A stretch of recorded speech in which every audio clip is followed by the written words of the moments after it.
Labadiena, esu Saulius Toma, rašytojas, kaip žinote, žurnalistas, Delfyje turiu blogą, kurį daugelis galbūt skaitote, o dabar norėčiau kreiptis tiesiog veidas į veidą. Kas vyksta šiuo metu Lietuvoje? Žinoma, rinkimai vyksta, bet kartu mes galvojame ir apie Sąjūdžio 20 metų jubiliejų. Ir kodėl tai, kas buvo prieš 20 metų, tos visos gražios idėjos, tas pakilimas, tautos turėjimas rankose valstybės vairą, kodėl dabar viskas tarsi išskydo, ištirpo ir nebeliko to, ką mes visi tikėjomės, kad turėsime. Mes turime nepriklausomybę, bet neturime tikros gyvos demokratijos. Manau, kad atėjo laikas dabar padaryti visiems mums kartu, kad bent pirmosius žingsnius į tą tikrąją gyvąją demokratiją. Kaip tai padaryti? Aš siūlau atkurti sąjūdį, bet sąjūdis buvo toks judėjimas, kuris apėmė visus, visų pažiūrių žmonės. Dabar jau tas beveik neįmanoma, nes per daug žmonės yra pasiskirstę į sluoksnius, į skirtingai žiūri į valstybės reikalus, todėl neišvengiamai reikia partinio judėjimo. Bet dabartinės šiuolaikinės Lietuvos partijos yra praradusios sąjūdžio dvasią. Jos yra užvaldytos nomenklatūros, yra grupelė žmonių kiekvienoje partijoje, kuri diktuoja savo sąlygas, o paprasti partiniai ir nepartiniai, tie žmonės, kurie nori būti aktyvūs, jie tiesiog neturi galimybių pasireikšti. Lietuvos paprastas žmogus irgi neturi kaip išsakyti savo nuomonę apie valstybės valdymą. Yra sutrukinėjęs ryšys tarp valdžios ir visuomenės. Yra baisus susvetimėjimas, kuris politiką daro kažkokiu atstumtųjų kastos užsiėmimu. Žmonės keikia politikus, politikai niekina žmonės, neranda bendros kalbos. Reikia atstatyti tą sąjūdžio dvasią, kad partija atstovautų žmogų. Ir todėl aš prisijungiu prie vos prieš kelis mėnesius įkurtos Tautos prisikėlimo partijos, kuri deklaruoja demokratijos atstatymo tikslą. Ir jo šūkis yra grąžinkime valstybę žmonėms. Grąžinkime tas, kas yra parašyta mūsų konstitucijoje, kad tauta, suverenitetas priklauso tautai. Tauta valdo šitą šalį.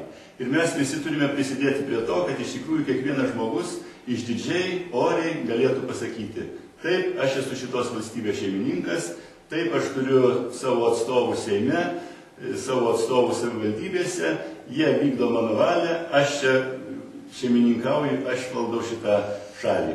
Gana nomenklatūros valdymo, gana stambio kapitalo keliamos anarchijos, nes sprendimai priiminėjami įtakoti verslo grupuočių, tos grupuotės kovoja tarpusavyje ir visa mūsų demokratija remiasi tik tai tuo, kad yra skirtingos grupuotės ir tarp jų vyksta klanų kova. Reikia su šito baigti, reikia išvaikyti klanus ir atiduoti valdžią žmogui. Paprastam žmogui, kurių yra Lietuvoje dauguma, kurie yra pakankamai protingi, pakankamai susigaudo, ką reikia daryti, o jeigu nesusigaudo, politiko užduotis su jais bendrauti, aiškintis, kalbėtis. Čia nereikia galvoti, kad jeigu atiduosi žmogui valdžią, tai viskas bus padaryta kvailai. Nereikia mums kvailių valdžios, bet mums reikia auklėti tautą, mes turime keltis kartu su tauta. Lyderis yra tas, kuris kyla kartu su tauta, kuris mokosi, galvoja, tarėsi, diskutuoja, o ne pasako iš viršaus, ką dabar visi turės daryti, išeina į balkoną, visus išbara ir patenkintas grįžta atgal. Ne, politikas turi kilti kartu su tauta. Nepasikelti, kaip yra pasikėlę dabartiniai politikai, o prisikelti kartu su visais. Mes nesakome, kad esame moraliai geresni kažkokie už kitus, kurie sėdėjo visą laiką valdžioje. Mes ateiname nauji žmonės ir nesakome, kad esame geresni, mes sakome, kad mes elgsimės pagal geresnės taisyklės. Mūsų taisyklės bus kitos, mes remsimės demokratijos principais, atstovausime žmogų, o ne verslo klanus. Manau, kad tai yra teisinga pozicija šiuo metu. Šiuo metu, kai aš kalbu, kaip tik Vilnius bruzda, studentai, dėstytojai piketuoja, reikalauja teisingumo. elementarus dalykas. Politikai sprendžia problemas taip, kad nuo to sprendimo pasidaro sumaištis. Studentai nežino, kaip jiems žiūrėti į ateitį, kaip jiems planuoti savo pinigus. Lyg tai reforma vyksta, o iš tikrųjų daroma anarchija ir sumaištis. Nėra tokių politikų, kurie prisimtų atsakomybę, pasakytų taip, bus šitaip, kaip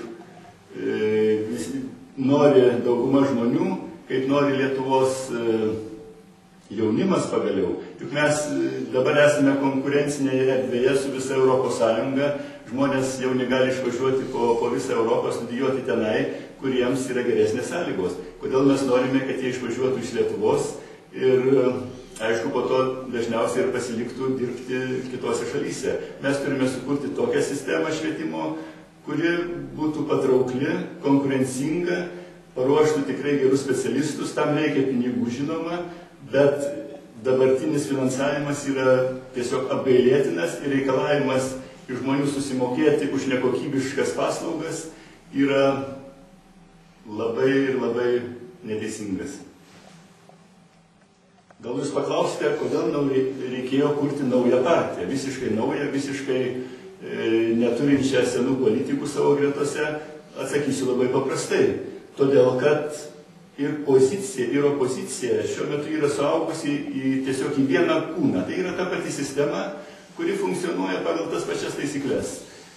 Sakykime, jie gali sudaryti vaizdą Seime, kad yra opozicijoje, o kokiam nors mieste, Vilniuje ar Kaune, jie turi valdžią ir kartu jau dalinasi valdžios malonumais su ta kita jo opozicija. Yra suaugę ir didžiausia Lietuvos politinės sistemos bėda šiuo metu yra, kad nėra aiškios, tikros opozicijos. Nėra tų žmonių, kurie kietai kovotų ir gintų žmogų. To nėra.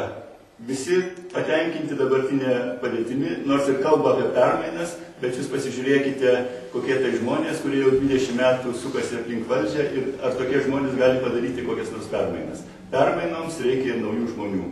Kas nori turėti permainas, turi rinktis naujus žmonės.